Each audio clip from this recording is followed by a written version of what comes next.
people.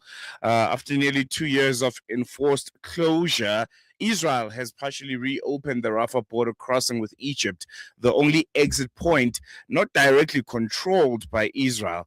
Under the terms of a very, very fragile U.S. brokered ceasefire plan, limited numbers of Palestinians, especially the sick and the wounded and some of their families, are being allowed to move on foot through Rafah each day, so between Palestine and Egypt. And this is going to be done through very, very strict Israeli security checks and tight caps, meaning only a handful of people are going to be getting through, while thousands and thousands more remain trapped without access to any kind of medical aid and with limited aid coming through the Rafah crossing coming from Egypt. So we're going to be unpacking what this means, the wider Palestine conversation and the Rafah crossing and how it interacts with this peace plan that we see unfolding. And if the people of Palestine on the ground are feeling the impact of the Rafah crossing being opened.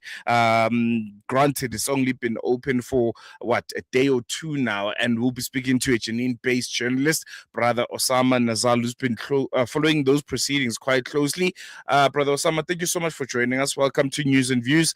Always a pleasure, and really, really appreciate you giving us your time this morning. My pleasure. Thank you. And I think we'll jump right into it. Rafah, as I mentioned, has partially reopened after nearly 2 years of being closed completely. From a Palestinian's perspective, is this being felt as real relief or as an almost tightly controlled movement that's happening under siege, that's happening under an open-air prison that is Palestine at this moment? Yeah, really the enormous suffering of the Palestinian people and the fact that Gaza has been under siege since 2007, but this siege was tightened by the Israeli occupation after October 23. So any tiny step is celebrated, though what happened yesterday is really deplorable, as the Israelis declared that 150 Palestinians would be allowed to leave Gaza and 50 to get in Gaza. What happened was only 5 patients were able to leave Gaza yesterday, and this aroused the anger of the Palestinians and of the international humanitarian organizations, including the World Health Organization, that was wondering yesterday why Israel is behaving like this, declaring to the media and to the world something and doing something completely the opposite on the ground. So we are talking about more than 20,000 people who need medical treatment outside of Gaza, because Gaza is a wasteland. No hospitals, no schools, no homes, nothing at all.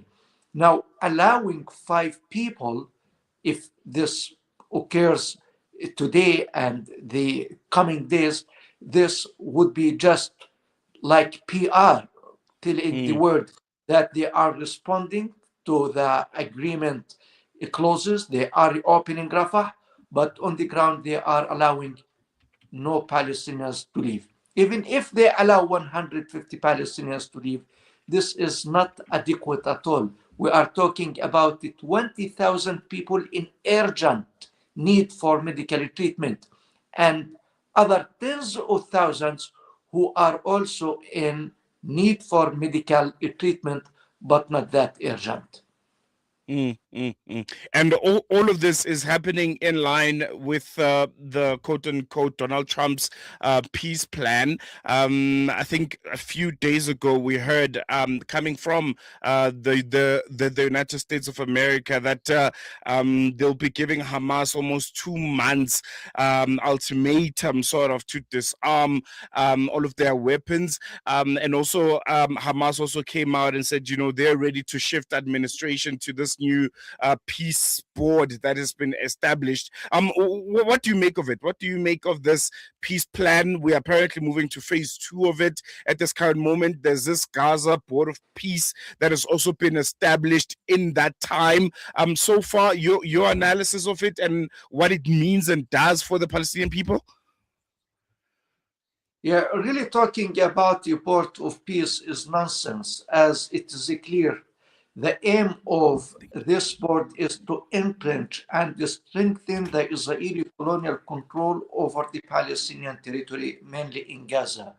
As you know, the people who are leaving through Rafah crossing to Egypt today, or the people coming from Egypt into Gaza, they go through a very complicated and a very humiliating security chain vetting system, as they go through the Egyptian point, then they go through the European mission point, and then they go through the very horrendous Israeli occupation procedures, as the Rafah area, which is next to the crossing within the border of Gaza, is under full Israeli occupation control, as Israel is occupying militarily 53% of Gaza. And the people who go out or go in Gaza have to go through this area, and they are subject to the Israeli security vetting and the Israeli humiliation actions, because we know that the people who leave are the patients, the people who are in urgent need to leave Gaza, and they have nothing to do with security. But the aim of that is to humiliate them, to insult them, and to force them out, to convince the people that when you go out, never think of return. So the board of peace established by Donald Trump, the American president, does nothing in favor of the Palestinian people, but very slight steps, and give Israel in return everything to strengthen its colonial project.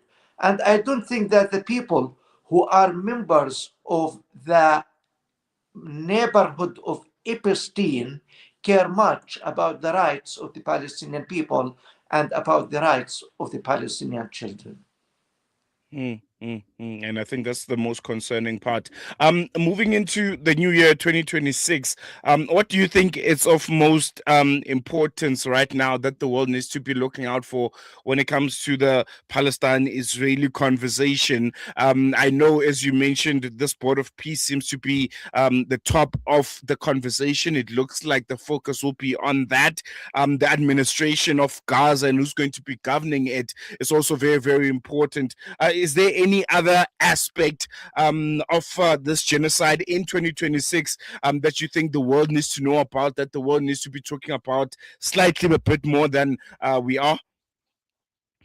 Really, the world needs to know nothing more, because it knows the whole story and it knows the whole history of the Palestinian suffering and the Palestinian cause, and the dangers of the Zionist movement, whether to the Palestinians or to the region in general, as the Israeli occupation today targeting the Palestinian people, targeting the people of Lebanon, targeting the people of Syria, and much, much beyond, as you know, in the region. So the main factor of destabilization and the state of chaos that is prevailing in the Middle East, the main cause of it and the main factor of it is the Israeli occupation and the Israeli policy, and the fact that Israel does not believe at all in peace with the Palestinians or any in the region. It believes in power, and as long as it have this military and economic support from the American administration, is going to continue its hegemony and its control appetite. So the world knows this well, and all that is required is to activate and to implement the international legal mechanisms and the international conventions vis-a-vis occupation and conflicts, to pressure Israel to commit to the international law, end its occupation of Palestine, and allow the Palestinian people to exercise their right of self-determination. Nothing more than that. But the world is not acting so because of the current imbalance of power and the fact that America is behaving as an empire, not as a state believing in human rights and justice. Let's talk a bit about the West Bank. I think in the last few days we saw raids that have been conducted by the IDF and some of their forces. What's the state of the West Bank at this current moment, including Jenin also, where you currently are? Yeah, if from the Israeli occupation perspective, occupation is occupation, whether in Gaza, West Bank, or Jerusalem, because this area is handled as one piece of territory called the occupied Palestinian territories. Now, what's happening in Gaza is massive murder, massive decimation. In the West Bank, it is like piecemeal decimation as Israel is accelerating construction of colonial settlements, isolating Jerusalem not only from its Palestinian sphere, but from the international sphere, cornering the people of Jerusalem into small neighborhoods that are surrounded by Israeli settlements.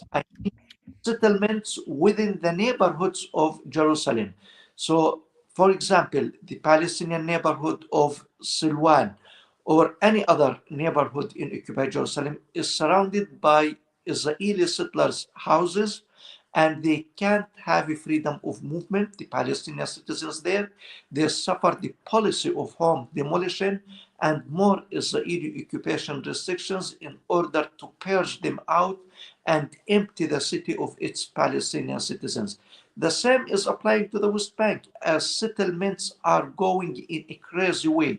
Israeli settlers' violence and Israeli settlers' crimes that are supported by the Israeli army and by the Israeli ministers and all the Israeli political echelon can't be imagined really, as the Palestinian citizens are losing their personal security literally, and they are losing all of their resources. So the poverty rate today in the West Bank is more than 50%. The unemployment rate is unimaginable. The Israeli government withholds the Palestinian government tax revenues, and the Palestinian government is bankrupt and it does not pay the salaries of its employees because of the Israeli occupation policy. So we are talking about a repulsive and unbearable living conditions in the West Bank too. Brother Osama Nazzal, Jenin-based journalist, thank you so much for joining us and for giving us, I think, a real-time reflection on the real and lived realities of the people of Palestine, the West Bank, and Jenin. Hope we chat again soon. Jazakallah so much. Thank you. There you go. And with that, we're going to be taking a quick break. News and views will be continuing after this.